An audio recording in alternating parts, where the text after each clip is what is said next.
If we're gonna do MSC pros and cons, we went on it in January out of Miami. The Miami port's terrible. I hate it, but every cruise line goes out of that.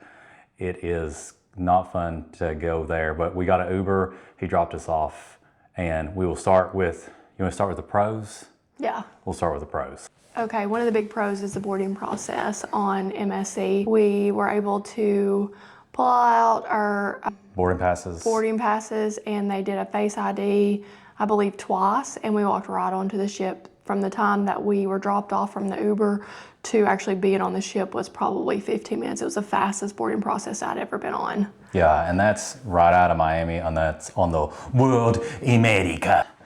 What's the next one? Some other pros, I think, was the elevators. They had the icon style elevators, whereas if you want to go to any floor, it would give you a letter to which elevator to go to, so you weren't just waiting in line with a bunch of random people trying to get to the same elevator. That made like getting to wherever you need to go much easier.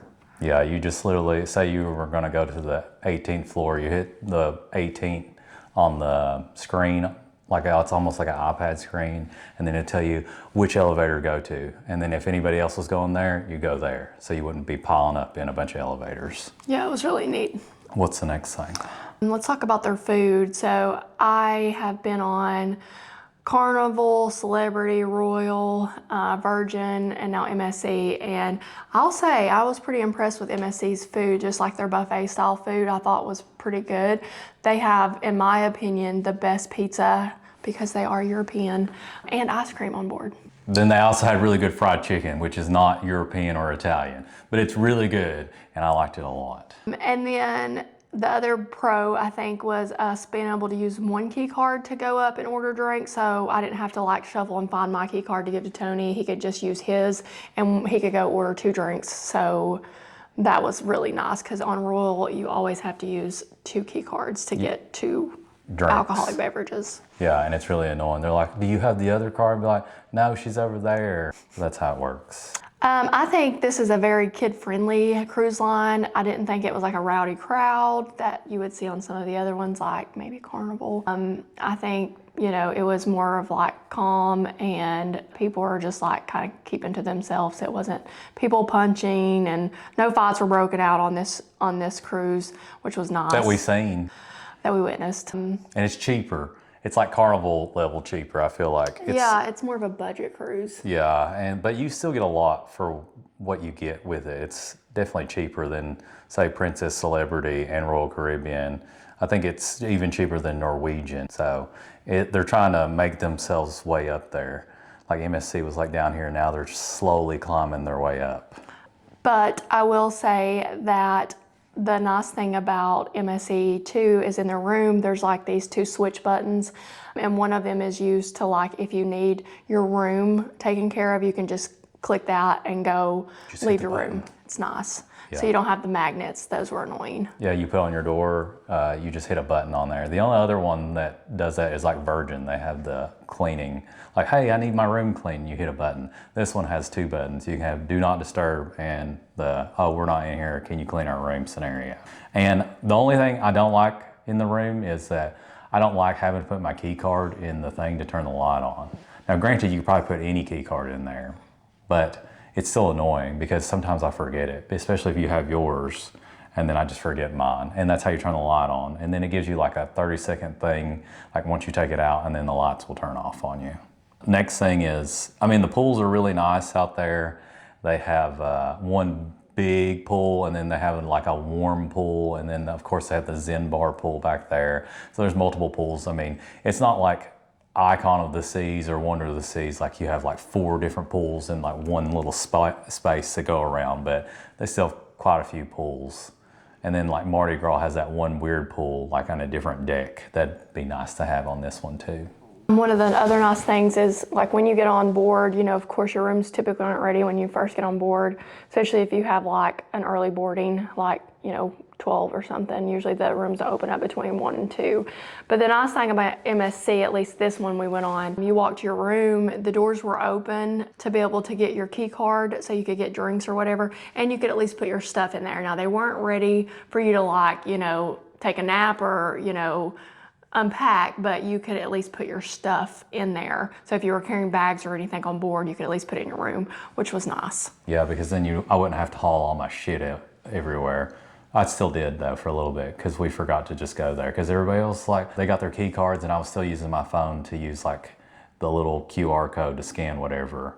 But you could just go get your key card, which is really nice. And nobody else lets you do that unless you have a suite or some little fancy like the Haven or the Retreat or the Yacht Club scenario, you know. But is there any more pros? You like the gym monitors? Oh yeah. This is really weird, but whenever you're on the machine, you can like, it counts the reps. Granted, if you stop for too long, then it just resets the set, whatever, like the timer on there. But it's actually kind of nice when you're like, oh, I forgot how many reps I did. That's just some really nitpicky thing. Okay, so let's talk about the cons on MSC. I would say a big con, in my opinion, was the service. Housekeeping was lacking a little bit.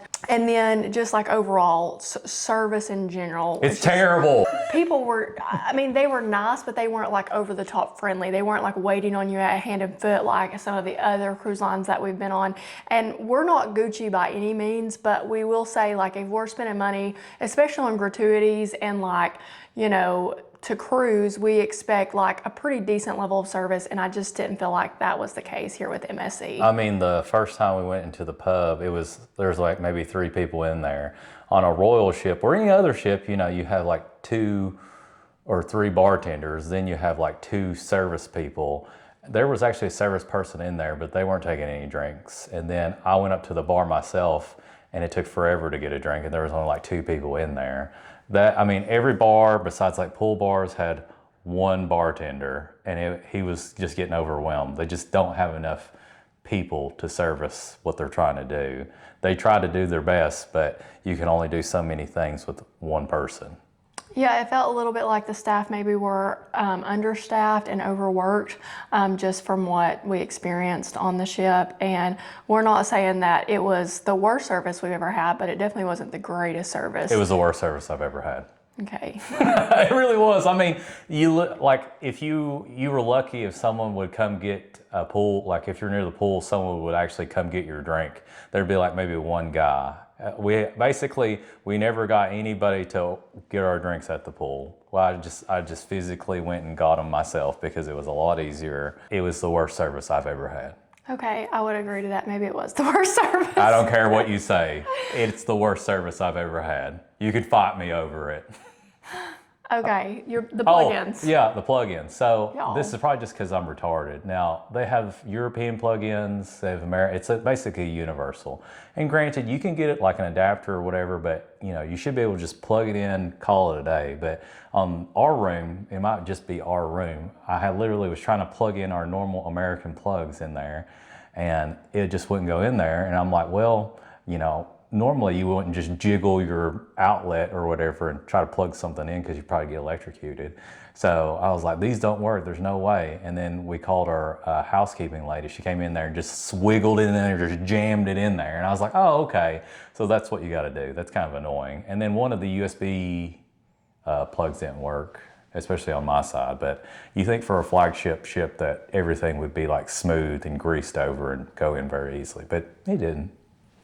Yeah, and the internet on this, now granted, we did pay for like the alcohol and internet like little package for both of us, and it is just for surfing, not like streaming, so we knew that going on to it. But even just surfing, like getting on Instagram or Facebook or email or anything like that, it was just terrible, terrible, terrible. It's probably the worst internet service I've ever had by far. You could pay an upgrade and it was like $160, sometimes $200 some dollars, but it's probably one of the most expensive internet packages on on the seas. So I don't know if they purposely do that or if they purposely do it. Maybe they just have crappy internet. I don't know. They purposely do it.